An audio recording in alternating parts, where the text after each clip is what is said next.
Hey there world, it's Pepper Bear here, and today I'm going to be showing you how I put together my Runo Misaki Bakugan cosplay.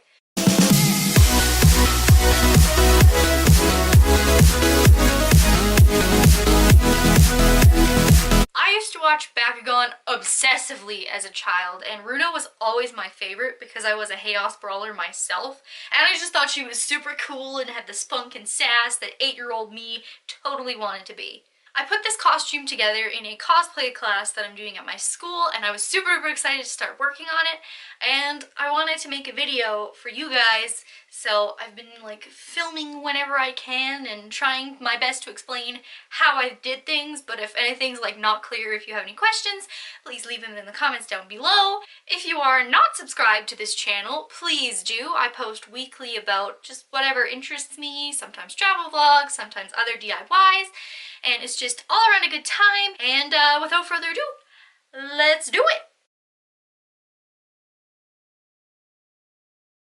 For this skirt, I wanted something super duper flowy, so I actually used white chiffon fabric, and I used this McCall's pattern, but I used UE and just sewed a rectangle of mint chiffon into the waistband for the little mint pleat that she has. And I chose to make mine high-waisted because that's just how I feel the most comfortable, but you can make it sit anywhere you want on your waist. Runo sits a little bit lower than high-waisted, but that's just how I felt most comfortable and just decided that was what I wanted to do. But because the chiffon is see-through though, you'll either have to line it while you're making it or wear white bike shorts underneath it like me. What I actually did was I took a pair of thick tights and I just cut them. Today on this edition of I'm a Perfectionist, I decided that I didn't like the way I had sewn the mint piece in, because as you can see, this part here, all that bunching was sticking out and just didn't look cohesive with the skirt. So I ripped a hole in where the waistband and the skirt connect to just sew it down, and now it looks 10 times better and I'm happy that I did it.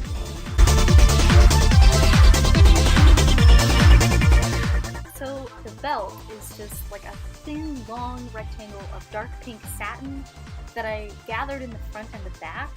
There's probably a better way to do this, but this worked for me just fine. I had to choose dark pink because I needed the ribbon on the shirt to match, and the only satin ribbon in the thickness that I wanted was a dark pink color as opposed to light pink. But I actually don't mind it all too much because the yellow was kind of a little bit darker on the shirt anyway, so it all worked out.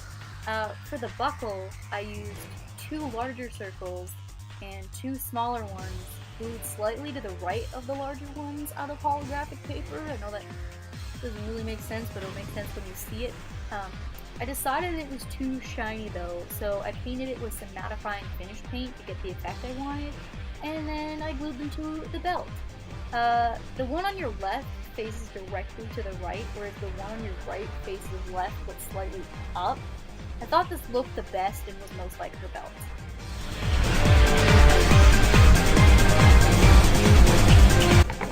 So we're gonna gather some ribbon right now to put at the bottom of her shirt.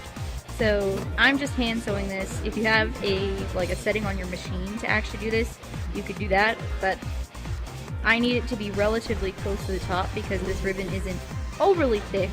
But if you wanted to try doing it in machine, you can do that, or by hand, which is what I'm doing. So you cut the collar off the top and then a little bit off the bottom. I marked it on myself before I cut it just to make sure that it was good. And then you can just make whatever alterations you want to make. So I have serged the bottom and I'm going to fold it under to create a clean edge. And then I'm going to do the same with the top here. And then we're going to put the detail on. So this here, we have hemmed the top now, so it's nice and perfect. And we're going to start on the details now. So what we're going to do, because it looks like Runo has kind of like a seam going down the front, what we're going to do is actually cut up the front of the shirt and then sew it back together to give that seam. You're going to just fold over the edges and sew them down just so that it creates that nice seam on the front. So now we've got ruffles put down to the bottom. It was kind of wanting to flip up, so I just ironed it. So if your ruffles are doing that, you can either make them less bunched up or just iron them down, and it seems to have worked well enough for me. And then since you've seen me last, I also attached the straps here, but I had to reattach them because I tried to cut off this excess here, and the ribbon frayed at the end and came loose from the stitching. So just make sure that you leave a little bit and you should be alright. So now what we're going to do is we're going to add the crosses on the front and on the sleeves. So I feel like I explained this before, but we're going to be using black embroidery thread to do this. You could use actual thread, it just means that you have to go over your stitching a couple more times to make it thicker. So black embroidery thread, mark out where you want your points to be, and then just kind of sew them. I'll show you the method I'm using for this. So I've marked just with some stick pins where I want my point of reference to be. So the point of reference is the little plastic colorful part here. So from here to there, here to there, here to there, and here to there. So it makes two crosses over the front. And I used a ruler to make sure that they were relatively as close as I could get them to being symmetrical. And now you can just sew with your embroidery thread.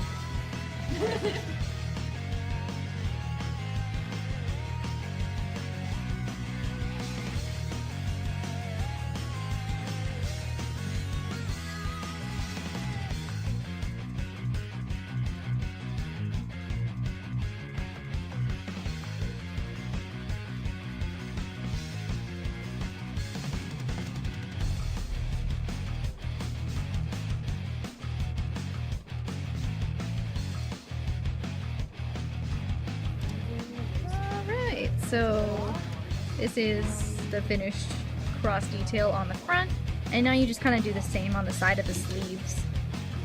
It's working. So we're learning things. Did the stitching on either sleeve and figured that you should probably either do it in two parts, so one stitch to here and then one stitch to there. But I did it in just one part, so I have taken some fabric glue and glued down the centers, and I think that I actually might glue down the rest of it as well, but just at the very least glue down the centers. You can see I haven't done that over here, and it just kind of hangs out and is really loose and doesn't look that great. So just glue down the middle, and if you want the entire rest of it, and this should be a-okay, friends.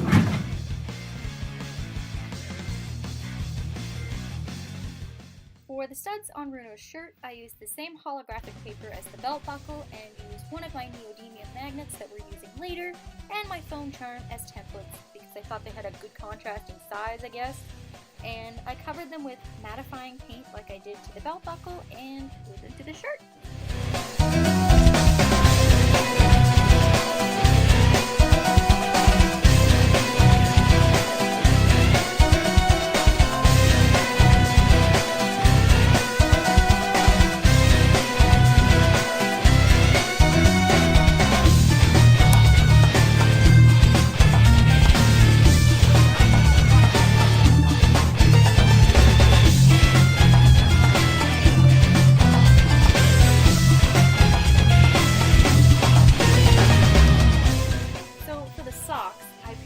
Orange stripes on a pair of white knee-high socks that I bought. Runos are actually more orange with white stripes rather than white with orange stripes, but I couldn't find orange knee-high socks, so this is good. I wore them while I painted so that the fabric was stretched and wouldn't crack when I put it on. I had to do a few coats to eliminate the patchiness and stuff, but I cleaned up the edges and stray marks with the white paint. So I just finished painting the first sock, and I can feel the paint having seeped through the fabric of it. So we're gonna take it off and see how bad it is on my skin. I would also recommend wrapping your legs in saran wrap before doing this because the paint seeped through onto my skin and I had orange stripes painted on my legs. for a while, so let them dry fully, and if they're too stiff for your liking, I found that washing them a few times loosens them up. I haven't ever had it bleed onto my other clothing when I wash it, but if it's completely dry, even still, just be really cautious about this. Okay, so for Runo's gloves, I already had brown stretchy fabric from Pyrus gloves. To pattern this, I stretched my fingers as far as they would go and traced around my hand and up my arm as far as I wanted my gloves to be. But be really, really sure that you keep your pencil straight to get an accurate pattern. If it's on an angle, your pattern will be too small. Using my pattern, I cut off the fingers and then cut 4 pieces out of my fabric. Add seam allowance when cutting. I choose to hand sew these, but you could use a zigzag stitch on a machine if you'd like to. That actually might end up looking a little bit better than mine did. Hem the top of the gloves, and if there are any patches or places where the seams are coming apart, take a needle and thread to fix them. This shouldn't happen if you use a machine, but as I was hand sewing it, I missed a couple of spots and just had to like re-stitch a few places where it was coming apart. It just so happened that I already had a pair of brown ankle boots to use for Runo, so I did not have to worry about boots this time. Yeah!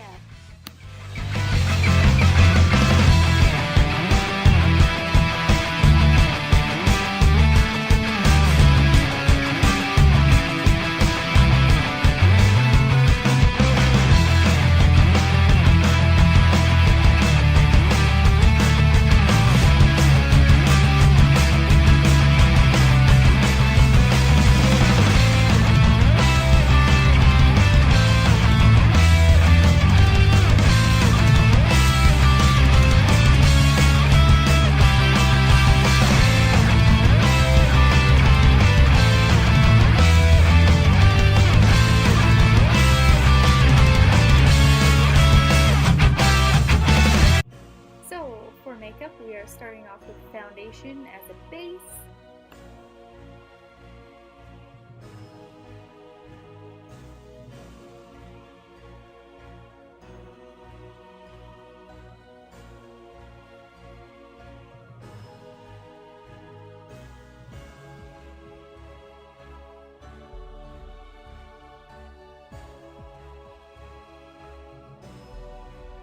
Cover any problem areas with concealer or underneath your eyes if you have eye bags, just anything like that.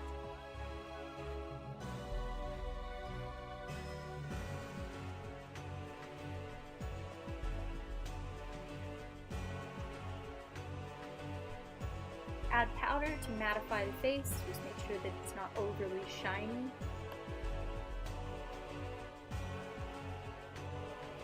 I'm also using some pink blush just to give her that funky, playful, kind of cutesy look.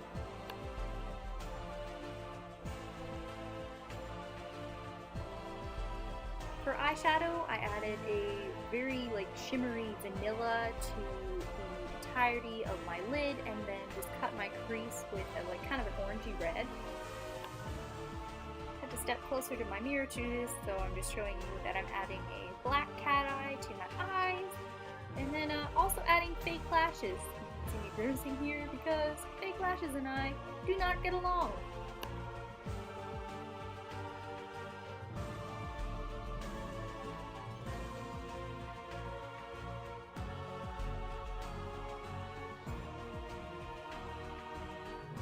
To get Runo's awesome eyebrows, I'm using the Maybelline Color Tattoo in the blue color. And absolutely just coating it on my eyebrows. It was like 16 passes. So I'm just showing you here what I'm doing with the rest of my makeup because I had to put the rest of it on in the car, but I'm putting a white eyeliner on my waterline and then a cute pale pink lip gloss on my lips just to give it that sheen. And mascara to top it all off, and it should be good. So that is how I put this together, and I'm actually really happy with the way that it turned out. There were a couple of little things, like little hidden road bumps that I kind of had to maneuver around, but overall I'm actually really pleased with how this cosplay turned out. Again, if you have any questions, please leave them in the comments down below. Subscribe to this channel for weekly content and hit that like button just to let me know if you enjoyed the video. Thank you so much for watching, and I will see you on the flip side.